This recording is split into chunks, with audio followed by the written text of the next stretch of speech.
Welcome to my channel Darjeeling Jahnavi. ఎలా ఉన్నారు అందరూ? బాగున్నారా? నేనైతే సూపర్గా ఉన్నా. సో ఈరోజు డే ఏంటో తెలుసుగా, వెరీ స్పెషల్ డే మనకి. సో మీ అందరు కూడా హ్యాపీ వ్యాలంటైన్స్ డే. ఏంటి మాకు చెప్తుంది విషెస్ అని అనుకోకండి. ఈ విషెస్ మనకి ఇష్టమైన వాళ్ళు ఎవరికైనా చెప్పుకోవచ్చు. అమ్మకి చెప్పుకోవచ్చు, నాన్నకి చెప్పుకోవచ్చు, ఇంకెవరున్నా అందరికి చెప్పుకోవచ్చు. సో ఈరోజు మా అమ్మ వ్యాలంటైన్స్ డే స్పెషల్గా నాకు ఒక స్పెషల్ రెసిపీ చేసి పెడతా అన్నది.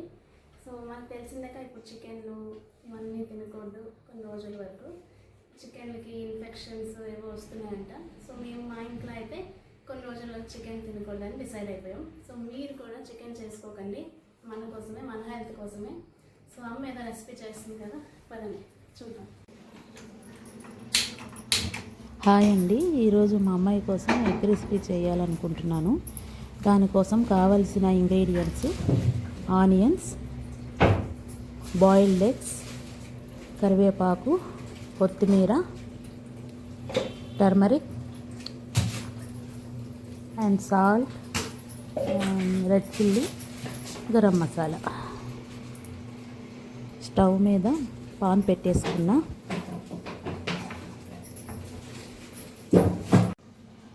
పాన్లో కొంచెం ఆయిల్ వేసుకొని, పసుపు ఫస్ట్ వేసుకొని, మనం బాయిల్ చేసుకొని పెట్టుకున్న ఎగ్స్ని ఆయిల్లో వేసుకొని గోల్డెన్ కలర్ వచ్చే వరకు వేయించుకోవాలి. గోల్డెన్ కలర్లో వచ్చిన ఎగ్స్ని పక్కకు తీసుకొని అదే ఆయిల్లో జీలకర్ర, ఆనియన్స్ని వేసి అవి కూడా గోల్డెన్ కలర్ వచ్చే వరకు ఫ్రై చేసుకోవాలి. ఆనియన్స్ తొందరగా ఫ్రై అవ్వాలి అంటే సాల్ట్ని కొంచెం వేసుకుంటే తొందరగా ఫ్రై అవుతాయి. ఆల్రెడీ ఇదే అందరికీ తెలిసిన టిప్పే, నేను కూడా ఒకసారి చెప్తున్నా. పిల్లలు కర్రీలో వేసిన కర్రీ లీవ్స్ మంచిగా తినరు కాబట్టి నేనేం చేస్తాను అంటే ఆ కర్రీ లీవ్స్ని మంచిగా చాప్ చేసి అందులో వేస్తాను. మనం ఇప్పుడు పక్కకు పెట్టుకున్న ఎగ్స్ని చల్లారాక హాఫ్గా కట్ చేసుకొని ఉంచుకోవాలి. ఆనియన్స్ కొంచెం ఫ్రై అయ్యాక సన్నగా కట్ చేసి పెట్టుకున్న గ్రీన్ చిల్లీని అందులో వేసి మరికొంతసేపు ఫ్రై చేయాలి. ఆనియన్స్ ఈ కలర్లో వేగాక చిటికెడు పసుపు,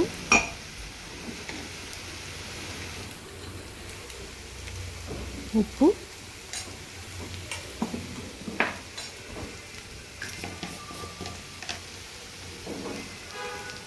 రెడ్ చిల్లీ పౌడర్ 2 స్పూన్లు,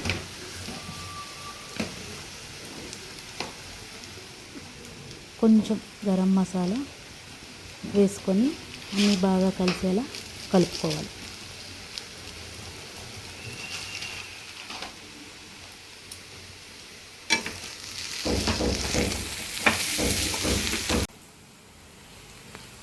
అన్నీ బాగా కలిసి ఆనియన్స్ బాగా ఫ్రై అయ్యాక ముందుగా కట్ చేసి పెట్టుకున్న హాఫ్ ఎగ్స్ని ఇందులో వేసుకోవాలి.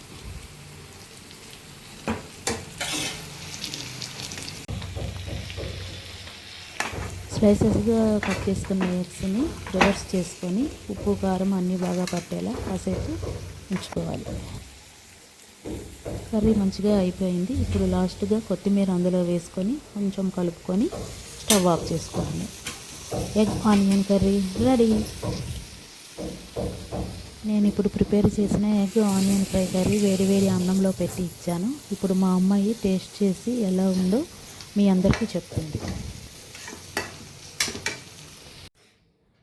చూడండి, వేడి వేడి అన్నంతో అమ్మ చేసిన ఆనియన్ ఎగ్ ఫ్రై తెచ్చేసుకున్నా. సో ఇప్పుడు టేస్ట్ చేసి చెప్పేస్తా ఎలా ఉందో.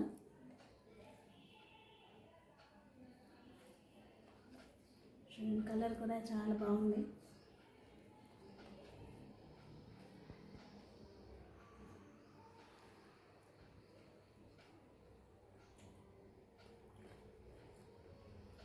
బాగుంది, సూపర్గా ఉంది.